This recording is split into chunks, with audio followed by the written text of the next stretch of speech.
Hello everyone. Now you will hear a brief retelling of the movie Cargo. Enjoy the movie. Ecological collapse renders Earth untenable by the year 2267. Instead, people live in cramped space stations orbiting the planet. Wealthy people flee to the planet Rhea, where they can begin new lives.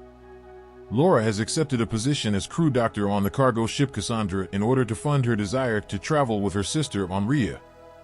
The crew will fall into cryosleep and alternately stay awake for 8 months, one person at a time, to keep an eye on things during the 4-year journey to station number 42 and the 4-year return voyage. Laura gives her sister one more video message before she departs, one that won't reach Rhea for a few years.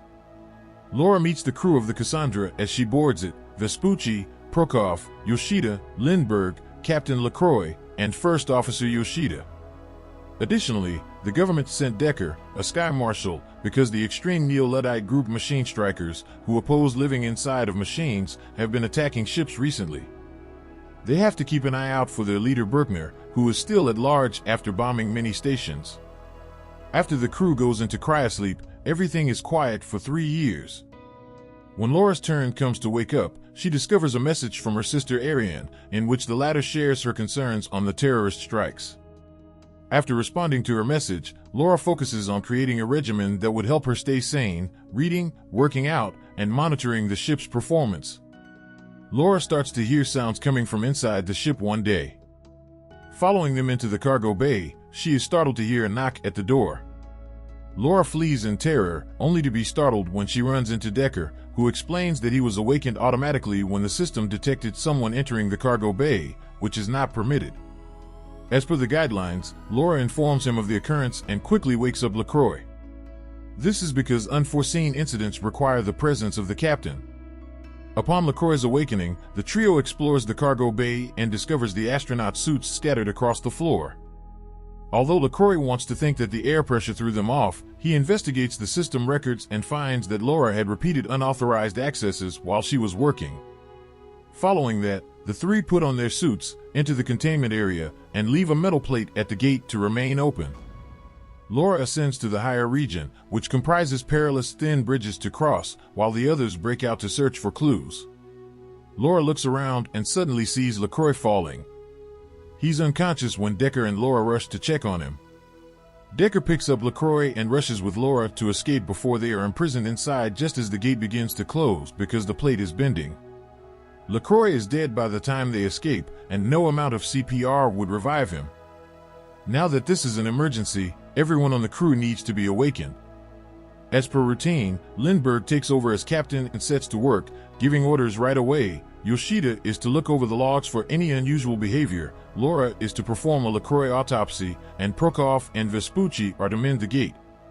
Laura finds out during the autopsy that LaCroix died from a fall and that one of his eyes is an implant. Connecting the eye to the computer, she and Decker examine the footage of LaCroix's final moments. LaCroix discovers an open containment unit with a biohazard warning on it, shocking everyone. This is strange considering they are meant to be delivering building supplies. Laura and Decker walk back to the cargo area and use LaCroix's badge to look into the containers from the video, while Prokop and Vespucci find out that the gate's gears broke mysteriously. As they venture further inside, they discover that thick pipelines connect each unit. Upon closer inspection, a startling discovery is revealed: each one of them contains sleeping humanity. When they contact Prokop and Vespucci for assistance in removing a unit containing a child from the bay, the system triggers an alert, causing all of the units to begin moving. Although the men move swiftly enough, Laura nearly trips and falls, forcing her to hold onto the stairs until Decker can save her. They move the unit to the medical bay a little while later. Lindbergh is not pleased with this, as they are not supposed to tamper with the cargo. Nevertheless, the other members of the crew are now questioning whether LaCroix was killed for spotting something he shouldn't have. Lindbergh maintains that the child should be returned and that the containers were plainly set in motion with the intention of killing them as well. Laura is given the opportunity to thoroughly examine the child, and Decker reminds her that this is a murder case.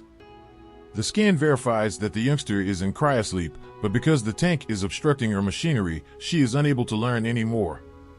When Laura approaches Decker for assistance, he utilizes a unique program to unlock the digital lock on the unit in a matter of minutes. Laura tells him about her sister Ria while they wait, and Decker gives her a kiss. Lindbergh, who believes Decker isn't quite right, asks Yoshida to look into the matter. Prokop and Vespucci notice strange noises originating from inside the cargo bay. When the container is eventually opened, Laura examines the child more closely and finds something Laura had never seen before, a fully functional virtual reality link implanted in the girl's spine. Laura declines Decker's request to disconnect her because doing so could result in permanent brain damage. Decker reluctantly agrees, asking Laura to keep this a secret for the time being. Laura then complains in a follow-up message to Ariane about the length of time it takes for messages to arrive while also sharing her results. Yoshida attempts to access Decker's file in the interim but is unsuccessful. Laura is taken aback to receive a reply from Ariane so quickly after waiting for 20 minutes. Bewildered by the situation, she approaches Decker and queries his motivation for maintaining secrecy as well as his ability to unlock the units. Decker kisses her without answering, and they get a little flirtatious. After several hours, Lindbergh summons everyone to the deck and reports that Yoshida has found evidence of manipulation of the cryo chamber logs.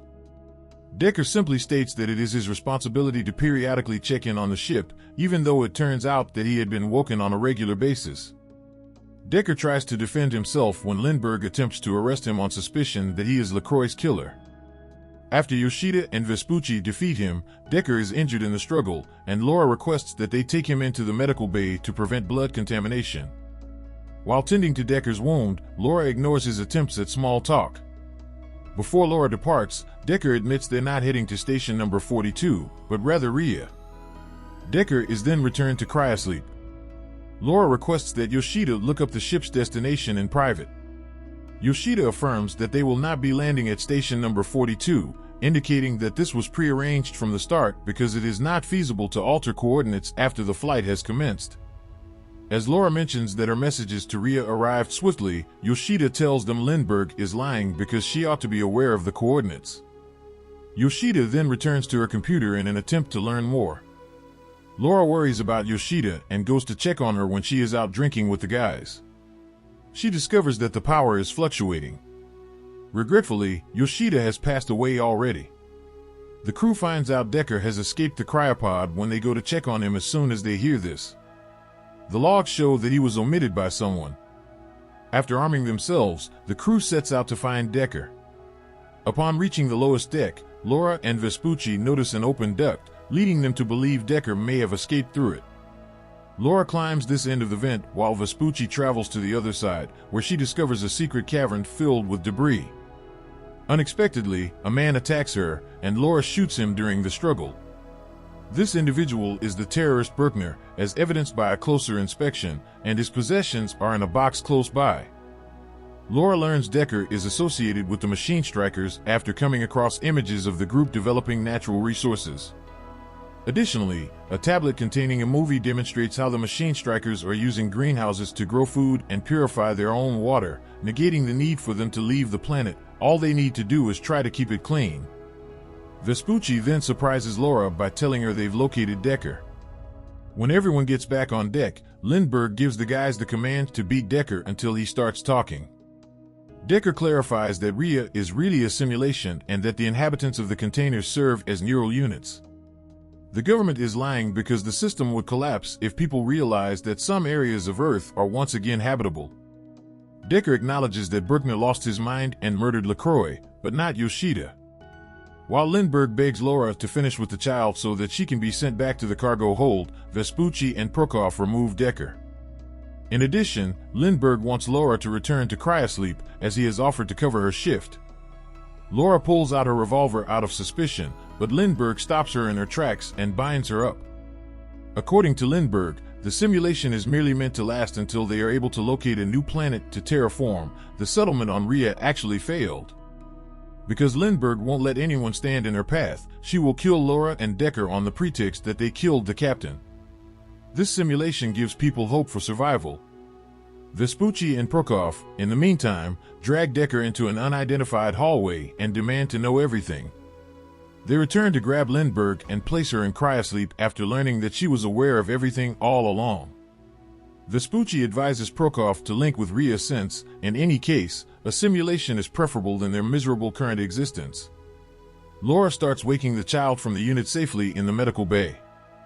When Decker approaches Laura for assistance after apologizing for lying, she agrees to help him as long as he saves her sister from the simulation. The group then devises a plan. Since the simulation is stored at station number 42, they will complete their journey there. Decker will then link Laura to the system so that she can transmit a message with the truth to Earth. They will then detonate the antenna. Over the course of their private time together, which lasts several days, Decker tells Laura how nature has taken back every place on Earth. They manage to pull off the plan by delaying the cargo delivery until they reach station number 42, giving them an extra 30 minutes. Laura had to hurry the child back to her room in order to ensure her safety after realizing the infant was awake and wandering. Prokop and Vespucci are working behind the scenes to thwart the plan because they want to link themselves to Rhea, and they need Lindbergh's badge to accomplish that. While Prokop reprograms the cargo unloading to take 10 minutes rather than 30, Vespucci burns his hand using cryo liquid to get it out of the tank. They then disconnect two people to take their positions in the simulation and use the badge to access the units. Lindbergh is roused as the system prepares for delivery protocol. In the meantime, Decker uses a spacewalk to attach the explosives to the station's antenna before searching for Ariane's container, which he fortunately locates swiftly. Laura makes the decision to go with him, but before she can drift off, Decker has to catch her since her suit starts to malfunction. Laura requests to be linked to the simulation so she can meet her sister and deliver the message after Decker explains to her that the units cannot simply be unplugged without murdering the individuals within. They only have a few minutes left before the ship heads back since that's when it starts automatically delivering the cargo. After Decker introduces Laura to Rhea, Laura is taken aback to find herself in the most breathtaking forest she has ever seen.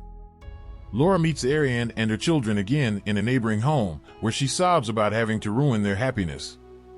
Running into the woods, she records a message for Earth outlining the truth about Rhea, and ends it just in time for Decker to wake her up with some unsettling news.